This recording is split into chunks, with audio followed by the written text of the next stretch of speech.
அதான் சொல்லியாச்சு, சொன்னதே திருப்பி சொல்லிருக்காங்க. அடுத்து சொல்லு. அதுதான் பைப் போட்டு தண்ணி வர சொல்லி ஏற்பாடு பண்றாங்க. விழுப்புரம் அருகே நடைபெற்ற கிராம சபை கூட்டத்தில் வனத்துறை அமைச்சராக பொறுப்பேற்ற பொன்முடியுடன் திமுக ஊராட்சி மன்ற தலைவியின் கணவர் வாக்குவாதத்தில் ஈடுபட்ட சம்பவம் பரபரப்பை ஏற்படுத்தியுள்ளது.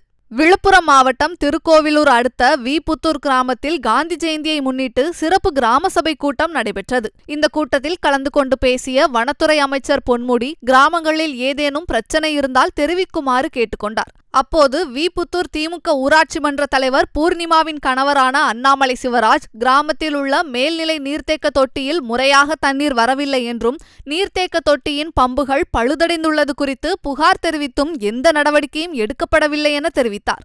இதை கேட்ட அமைச்சர் பொன்முடி, தன்னிடம் ஏன் கூறவில்லை என்றும், முன்னதாகவே தெரிவித்திருந்தால் இது குறித்து நடவடிக்கை எடுத்திருப்பேன் என கண்சிவக்க பேசினார். இதையடுத்து அங்கிருந்த திமுக நிர்வாகிகள் கேள்வி எழுப்பியவர் பேசிக் கொண்டிருந்த போதே மைக்கை பிடுங்கிவிட்டனர். இதனால் கிராம சபை கூட்டத்தில் பரபரப்பு ஏற்பட்டது. அதான் சொல்லியாச்சு, சொன்னதே திருப்பி சொல்லிருக்காங்க. அடுத்து சொல்லு. அதுதான் பைப் போட்டு தண்ணி வர சொல்லி ஏற்பாடு பண்றாங்க. சரி, வரும். சரி, உங்க துணைவியார விட்டுதெல்லாம் எழுதி கிராம மக்கள்கிட்ட கையெழுத்து வாங்கி கூடுதல் நான் எல்லாம் ஏற்பாடு பண்ண சொல்றேன். நீயே பண்ணிடு, இவரே பண்ணிடலாம்ல, எல்லா வசதியும்.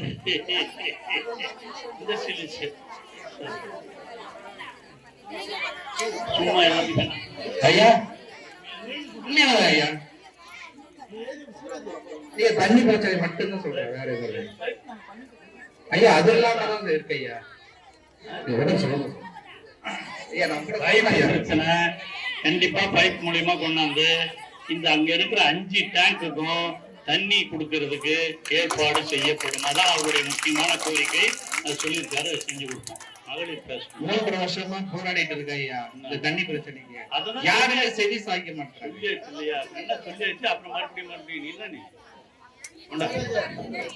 3 வருஷமா போராடிட்டு இருக்கேன். எங்க போராடின என்கிட்ட வந்து 10 மணி இப்பதான் சொல்ற, அதுவே சொல்ற, இப்பதான் சொல்ற. அதையும் முதல்ல தண்ணி கொடுத்துருக்குறோம், முதல்ல எல்லாம் தண்ணி கொடுத்துருக்குறோம்.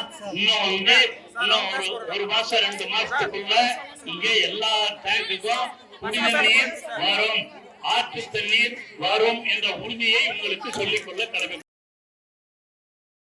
செய்திகளை உள்ளது உள்ளபடி தெரிந்து கொள்ள ரெஃப்ளெக்ட் நியூஸை சப்ஸ்கிரைப் பண்ணுங்க.